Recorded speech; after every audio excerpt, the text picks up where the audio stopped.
नमस्कार प्रिय दर्शकों, एक बार फिर आपका स्वागत है हमारे YouTube चैनल प्राचीन ज्ञान सच्चा ज्ञान में। प्रिय दर्शकों, आज फिर नया वीडियो नई जानकारी लेकर हम हाजिर हुए हैं। दर्शकों, आज की जो कहानी है, आज का जो प्रसंग है, ये महाभारत की कहानी है। प्रिय दर्शकों, महाभारत के बारे में आपने काफी सारी बातें सुनी होंगी, लेकिन आज जो कहानी हम आपको सुनाने जा रहे हैं, इस कहानी में आप जानेंगे कि महाभारत में पांचों पांडवों ने अपने पिता पांडु के मरने के बाद उनका मांस क्यों खाया था। प्रिय दर्शकों, आज की ये कहानी बड़ी ज्ञानवर्धक है और बड़ी मोटिवेशनल है, इसलिए आप वीडियो के अंत तक बने रहें ताकि आपको संपूर्ण जानकारी हासिल हो। प्रिय दर्शकों, इस बारे में आपको भी पता नहीं होगा कि पांडवों ने ऐसा क्यों किया था, लेकिन आज हम इस बात से पर्दा उठाने जा रहे हैं। प्रिय दर्शकों, आज हम आपको महाभारत से जुड़ी एक ऐसी घटना बताने जा रहे हैं जिसमें पांचों पांडवों ने अपने मृत पिता पांडु का मांस खाया था। प्रिय दर्शकों, उन्होंने ऐसा क्यों किया, ये जानने के लिए पहले हमें पांडु के जन्म के बारे में जानना पड़ेगा। प्रिय दर्शकों, पांडु के 5 पुत्र थे, युधिष्ठिर, भीम, अर्जुन, नकुल और सहदेव। इनमें से युधिष्ठिर, भीम और अर्जुन की माता कुंती तथा नकुल और सहदेव की माता माद्री थी। प्रिय दर्शकों, पांडु इन 5 पुत्रों के पिता तो थे, पर इनका जन्म पांडु के वीर्य तथा संभोग से नहीं हुआ था, क्योंकि पांडु को श्राप था कि जैसे ही वो अपनी पत्नियों के साथ संभोग करेगा तो उसी वक्त उसकी मृत्यु हो जाएगी। इसीलिए पांडु के आग्रह पर ये पुत्र कुंती और माद्री ने भगवान का आह्वान करके प्राप्त किए थे। प्रिय दर्शकों, इससे पहले जो लोग हमसे नए जुड़े हैं वो लोग हमारे चैनल को सब्सक्राइब करें, बेल आइकन ऑन करें, अच्छे कमेंट किया करें ताकि हर आने वाले वीडियो का नोटिफिकेशन सबसे पहले आपको मिले और आप उसका फायदा उठा सकें। शुरू करते हैं प्रिय दर्शकों आज का ये प्यारा सा वीडियो। प्रिय दर्शकों, शास्त्रों के मुताबिक ऐसा कहा गया है कि पांडु के 5 पुत्र थे, लेकिन पांडु ने नहीं तो अपनी पत्नियों के साथ संभोग किया और नहीं ये 5 पुत्र पांडु के वीर्य से हुए हैं। प्रिय दर्शकों, पांडु के आग्रह पर उनकी पत्नियों ने भगवान का आह्वान किया और ईश्वर के प्रताप से इन 5 पुत्रों की उत्पत्ति हुई। प्रिय दर्शकों, शास्त्रों के मुताबिक ऐसा कहा जाता है कि जब पांडु की मृत्यु हुई तो उसके मृतक शरीर का मांस 5 भाइयों ने मिल बांटकर खाया था।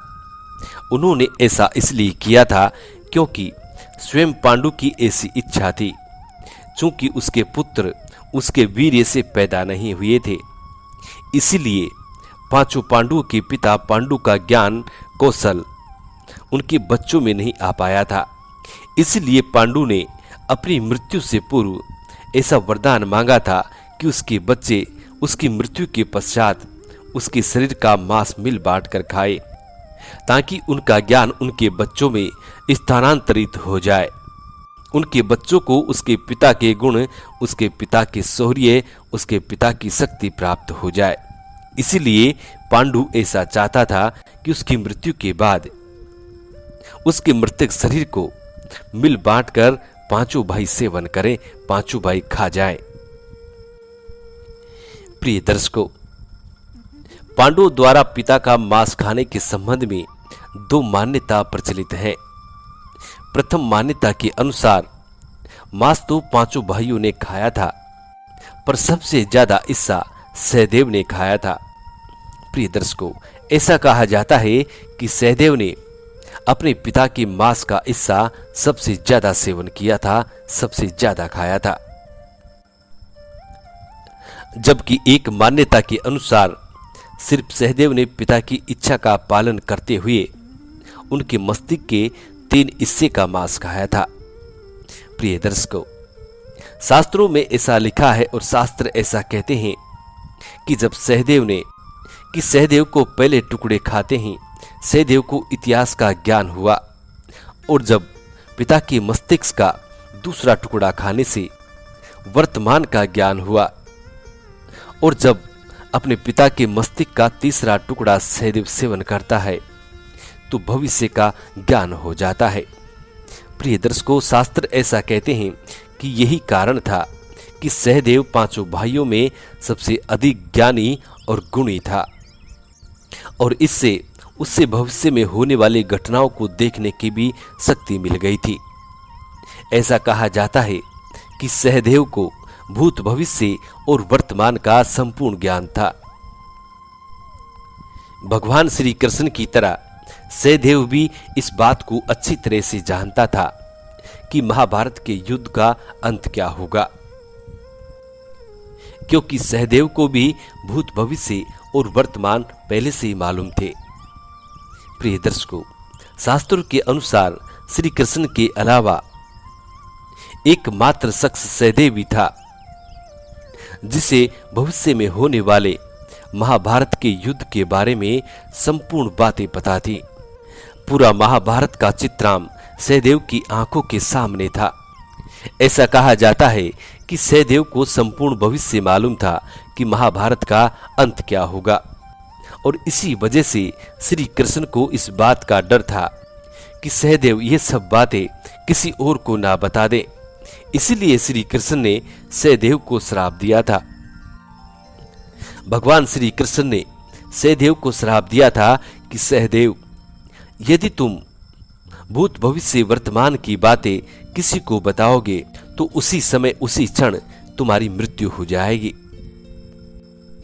ऐसा मैं तुम्हें श्राप देता हूं। प्रिय दर्शकों, इसी डर के मारे सहदेव ने भी किसी को नहीं बताया कि महाभारत में क्या होने वाला है और क्या घटनाएं घटने वाली है। प्रिय दर्शकों, अब आपको इस बारे में पता चल गया होगा, आपको समझ में आ गई होगी कि पांचों पांडवों ने अपने पिता पांडु का मांस क्यों खाया था। प्रिय दर्शकों, आज की ये स्टोरियां समाप्त होती है। हम उम्मीद करते हैं कि आज की ये कहानी आप लोगों को बेहद पसंद आई होगी और इस जानकारी से आप ढेर सारे लाभ उठाएंगे।